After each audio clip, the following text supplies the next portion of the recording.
Greetings, Keishlings. Keishan Prime here with another My Hero Academia power-up video. This time we're tackling Rikido Sato, aka the Sweets Hero Sugar Man. Just like with all the other power-up videos I do, or at least for the My Hero ones, I do equipment, techniques, or power-up kind of thingies that they could do, and then a Quark Evolution segment. Starting off the equipment, we have kind of like it's a combo weapon, really. It's a bow staff meets a spear, so it's like a sugar rod or sugar cane, sugar spear, something. I don't really know what to call it, folks. Essentially, it's like an extendable bow staff that looks like a sugar cane, but on one or both ends, it can have a spear head pop out. So it's retractable in case he doesn't want to actually spear someone through. This would benefit him, like it increases his range, because he's a brawler. So, but you can only reach so far with your arm, It's like someone's always going to be evading him at some point.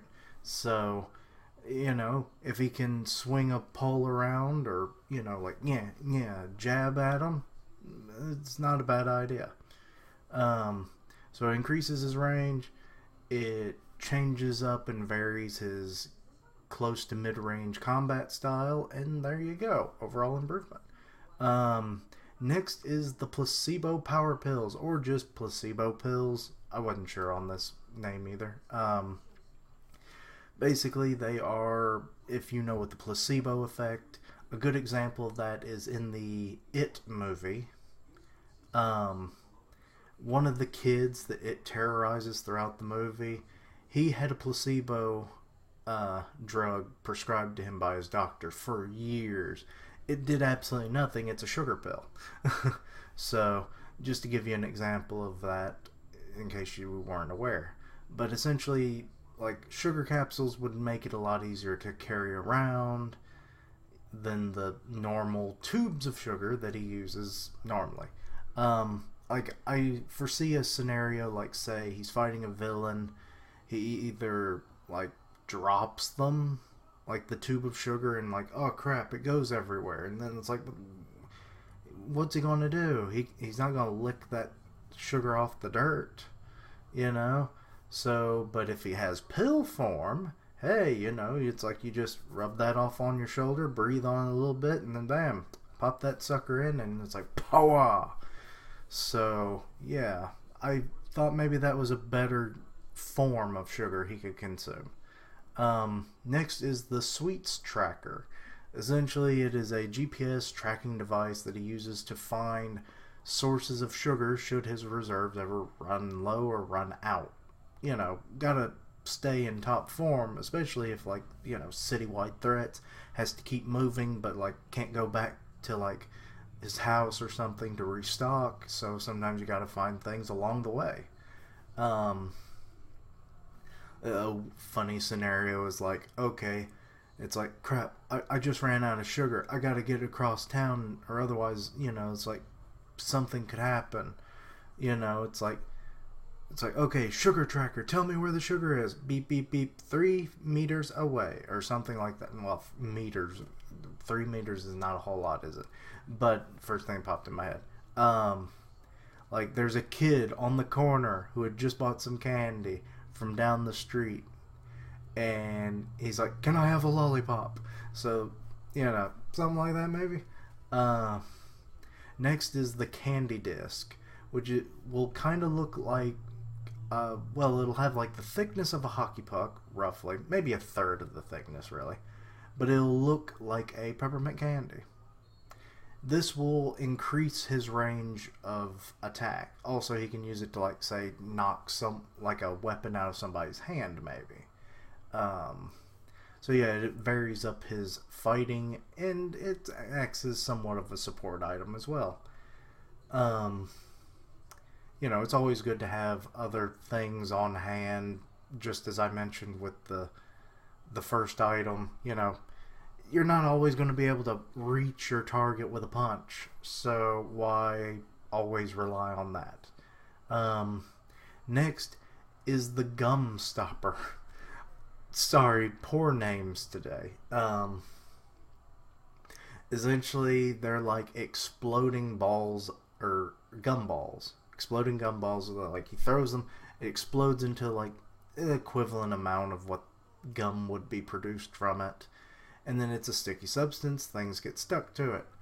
And then, like, say he's been fighting, like, say, a really fast or agile person, and then all of a sudden they get stuck in this gummy trap, and he just keeps throwing more and more gumballs at them. And then, until finally they're like, oh, crap, can't move, what? And then he's like, yeah, now it's time.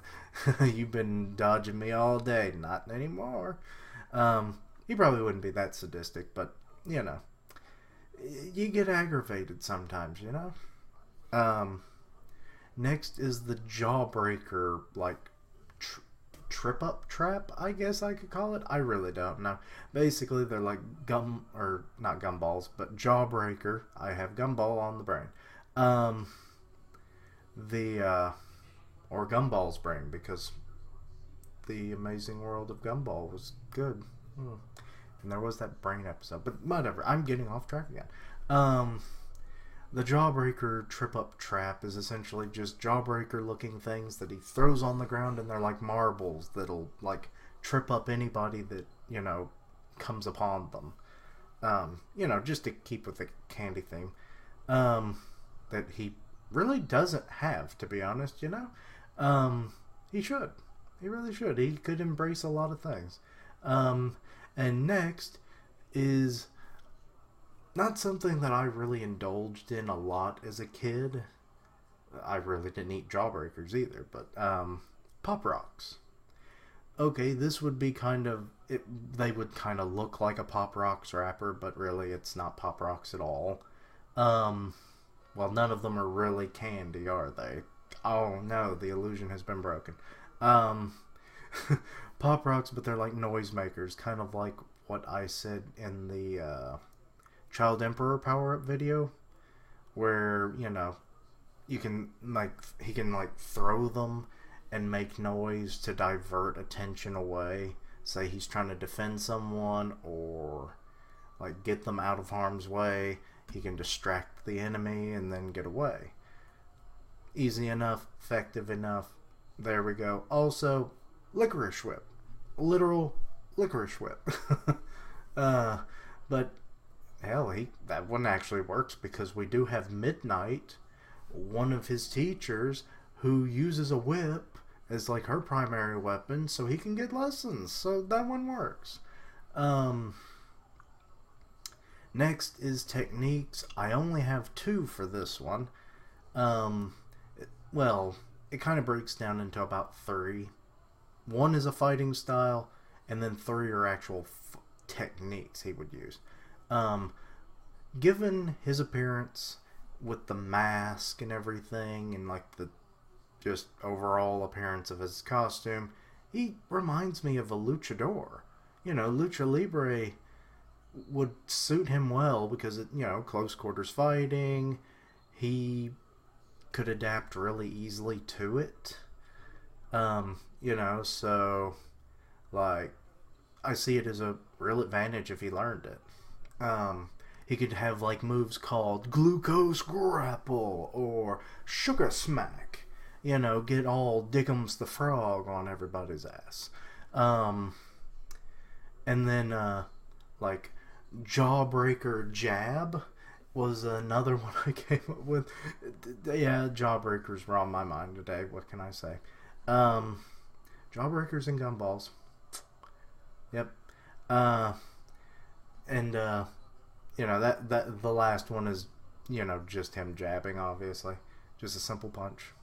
It would be fun though. Next is the Quark Evolution segment, which is simply this, like, he seemingly has like an already high metabolic rate, but if that were to ever increase to God knows what levels that it already isn't, he could potentially eliminate his one weakness, which is, you know, after you consume so much, like, every 10 grams of sugar, he boosts in strength, but he also drains his brain. So maybe this would eliminate it, because then like the sugar's going into his system, but it's burning so quickly, he's getting all the boons without all the debuffs, you know. So like he'll gain all the strength, but none of the, you know, stupefying, I guess, side effects. And I illustrated this kind of concept in a theory I did some months ago, where him and Kamakuri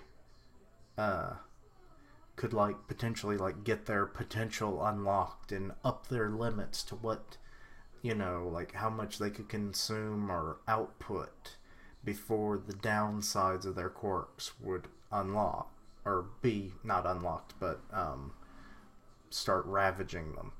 And it was all based around the idea of Shinzo, and how like he could maybe through brainwashing maybe unlock their psyches in some way or fashion. I don't know. It was a weird theory, but I ran with it. And yeah, that's about all I have for you today. Sorry it was a little rambly, but you know, that's me in a nutshell, isn't it? Yeah. But I think that's about all I have for today. I might come up with some more. You never know. Volume 2 maybe. Who knows? I could probably come up with a bunch of other weapons. But yeah. Let me know what you thought. Any ideas that you've had for our pretty lackluster hero, to be honest. He doesn't get screen time, so it doesn't really help his character develop. So all of these things could be possible, but no! Horikoshi demands he not be on the screen to do a thing. So yeah. Thank you for watching. Like, comment, and subscribe. Follow me on Twitter, Discord, Twitch. Links down below. And until next time, Keyshlings, roll out.